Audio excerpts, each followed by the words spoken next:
Praise the Lord. जय मसीह की। परमेश्वर आप सबके साथ बना रहे। मैं पास्टर रवि रोशन बड़ाई झारखंड की राजधानी से मैं आपके बीच में आया हूँ परमेश्वर के वचन को लेकर, परमेश्वर के सुसमाचार को लेकर, क्योंकि परमेश्वर का वचन अविनाशी है। हम मर सकते हैं, हम मर जाएंगे, पर परमेश्वर का वचन युगानुयुग जीवित रहेगा। और आज से हजारों साल पहले परमेश्वर पिता ने एक व्यक्ति से बात किया जिसका नाम अब्राहम, और परमेश्वर पिता ने उसे अपने पास बुलाया। बाइबल बताती है, और परमेश्वर ने उनसे कहा, अपने देश, अपनी जन्मभूमि और अपने पिता के घर को छोड़कर तो उस देश को चला जा जो मैं तुझे दिखाऊंगा। मैं तुझसे एक बड़ी जाति बनाऊंगा, मैं तुझे आशीष दूंगा और तू आशीष का मूल होगा। और परमेश्वर पिता ने अब्राहम से वायदा करता है कि मैं तेरी संतान को आकाश के तारागण और बालू के किनकों की नाई बढ़ाऊंगा। और जिस समय परमेश्वर पिता अब्राहम से बात करता है, उस समय उसकी उम्र 74 वर्ष की थी।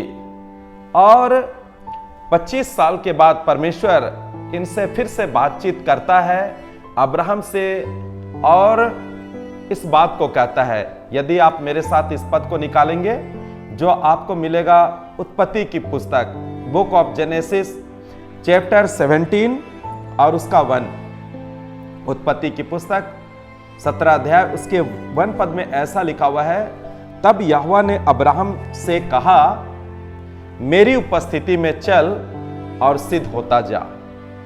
और सचमुच इस वचन ने मुझे छू लिया कि परमेश्वर अब्राहम से बातचीत करते हुए कहता है, मेरी उपस्थिति में चल।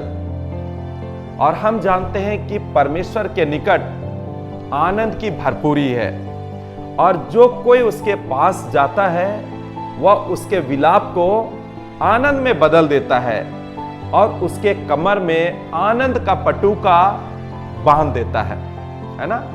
और सचमुच प्रभु की उपस्थिति में रहना एक बहुत बड़ी आशीष की बात है।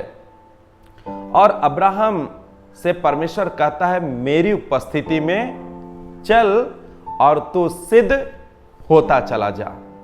हम और आप बहुत लोगों की उपस्थिति में रहते हैं, उनके साथ खाते पीते हैं, काम करते हैं, हम उनके साथ घूमने जाते हैं, हम उनके साथ ऑफिस जाते हैं, और हम उनकी उपस्थिति में रहते हैं। पर कई बार उनकी उपस्थिति में रहकर भी हम पछताते हैं कि इतने बड़े आदमी की उपस्थिति में हम रहे, उनकी मीटिंग गए, उनके सेमिनार गए, उनके साथ घंटों बातचीत किए, पर हमको कुछ भी अच्छा चीज नहीं मिला, और हम पछताते हैं, बेकार हम लोगों ने अपना समय बर्बाद कर दिया। पर प्रभु का धन्यवाद करते, हमारा परमेश्वर जो आशा का दाता है, आशा का लंगर है, और वो हमें कभी लज्जित होने नहीं देता। लिखा हुआ है, परमेश्वर अब्राहम से कहता है, मेरी उपस्थिति में चल और तू सिद्ध होता चला जा। और हम सिद्ध तो होना चाहते हैं, परफेक्ट होना चाहते हैं, पर हमें उसकी उपस्थिति में एक पल भी रहना हमें अच्छा नहीं रहता। हम चाहते हैं हमारे लिए बहुत कुछ हो जाए, हमारा घर बन जाए, हम नई गाड़ी खरीद ले, नया घर हम बना लें, मेरा बिजनेस बहुत बढ़ जाए, मेरा परिवार खूब तरक्की करने लग जाए, है ना। पर हम प्रभु की उपस्थिति में रहना नहीं चाहते हैं।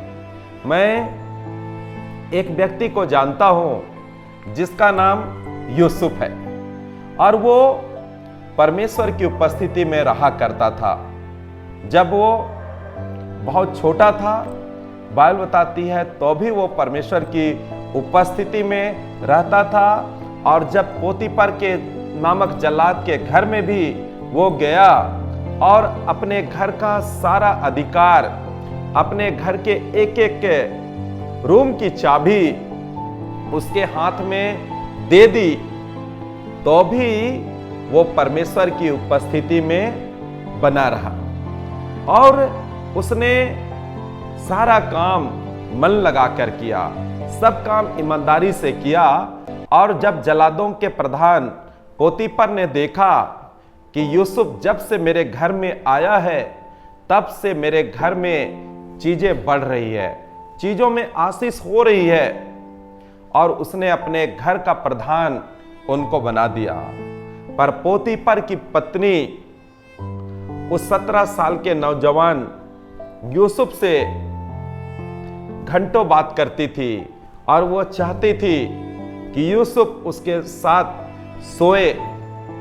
जब उसका पति काम पे गया हुआ है तब वो उसके साथ कुकर्म करे, और कई दिनों तक वो स्त्री यूसुफ को परेशान करती रही और उसने नाक में दम कर दिया।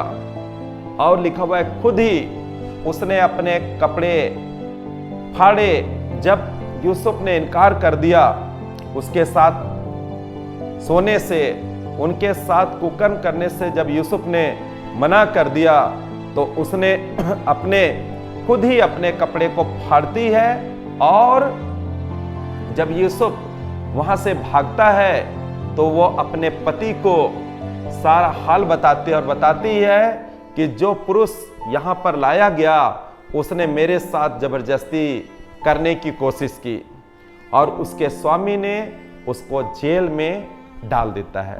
और हम देखते हैं कि एक समय आता है कि वो सारी कष्टों मुसीबतों से जूझते हुए मिस्र देश का प्रधानमंत्री बन जाता है ना। और फिरौन कहता है मैं सिर्फ पद में आपसे ऊंचा रहूंगा, पर तेरे इस पूरे देश में जो नियम होगा, कानून होगा, सब तेरा चलेगा।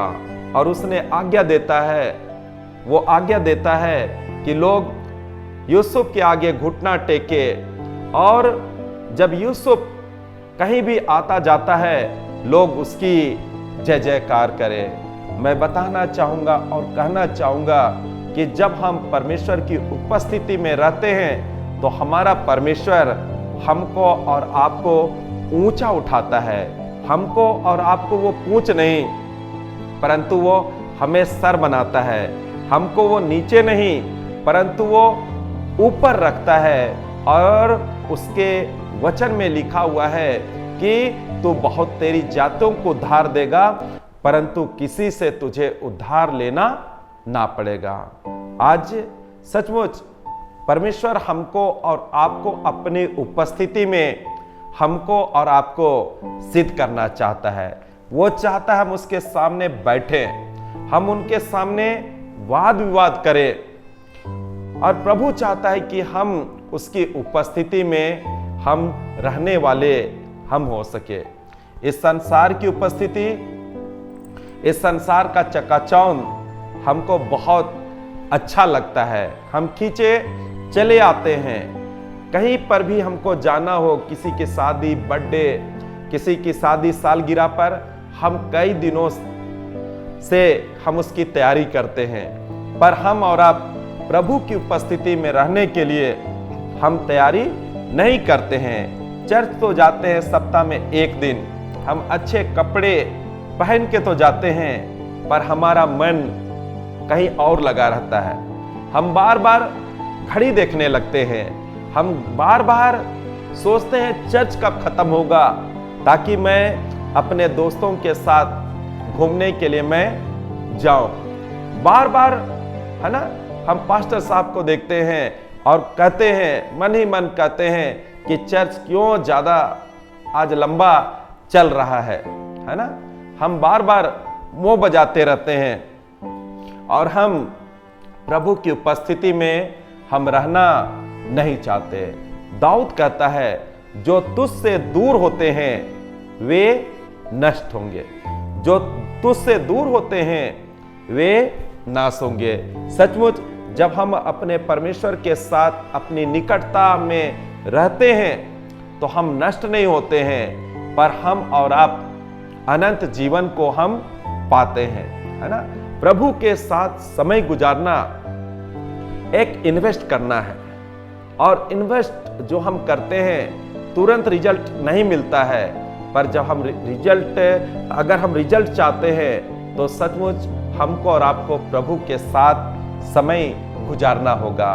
बाइबल बताती है मूसा परमेश्वर के साथ अपना समय गुजारता था, और मूसा से वो ऐसे बातें करता था जैसे कोई अपने भाई से बातें करता हो। मैं ये पढ़ा तो मुझे बहुत अच्छा लगा कि मूसा परमेश्वर से आमने सामने बातें करता था, और ऐसा बातें करता था जैसे कोई अपने सगे भाई से बातें करता था, है ना। ये कब होगा? जब हम परमेश्वर से बातचीत करेंगे। परमेश्वर से बातचीत, जब उसने 40 दिन और 40 रात परमेश्वर से बातचीत किया तो लिखा हुआ है उसके चेहरे से किरणें निकल रही थी। मेरे प्रियो, आज प्रभु चाहता है कि हम एक काम करें, हम परमेश्वर की उपस्थिति में हम बने रहें, है ना। और जब हम उसकी उपस्थिति में बने रहेंगे हम बहुत सा फल लाएंगे, क्योंकि उससे अलग होकर हम कुछ भी कर नहीं कर सकते। हमें जो कुछ करना है हमको परमेश्वर की उपस्थिति में रहकर हमको और आपको बढ़ते जाना है। आज सचमुच मैं यही कहना चाहूंगा, क्योंकि हमारी जो लड़ाई है मांस और लोहू से हमारी लड़ाई नहीं है, अंधकार के कामों से, अंधकार की सेना से हमारी लड़ाई है। और प्रभु चाहता है कि हम एक काम करें, सत्य से अपनी कमर कस ले, धार्मिकता की झिलम पहन ले, हमारे सर में उद्धार का टोप हो, हमारे हाथ में आत्मा की तलवार हो, हमारे पांव में सुसमाचार की तैयारी के जूते हो, और इन सब के साथ हम विश्वास की ढाल लेकर हम शैतान का सामना करेंगे तो शैतान हमारे सामने से भाग निकलेगा। आइए आज हम प्रभु का धन्यवाद करें और कहें, प्रभु हम तेरी उपस्थिति में रहना चाहते हैं। जो परमेश्वर की उपस्थिति में रहता है परमेश्वर उसके साथ रहता है और उसको वो आशीष देता है जो ना तो आंखों ने देखी हो, जो ना तो कानों ने सुनी हो, और जो ना कभी किसी के चित्त में आई हो। आइए हम प्रार्थना करें और प्रभु का धन्यवाद करें कि हम प्रभु के साथ हम हमेशा हमेशा बने रहें। परमेश्वर आप सबको बहुत आयत की आशीष दे। Praise the Lord. जय मसीह। Praise the Lord.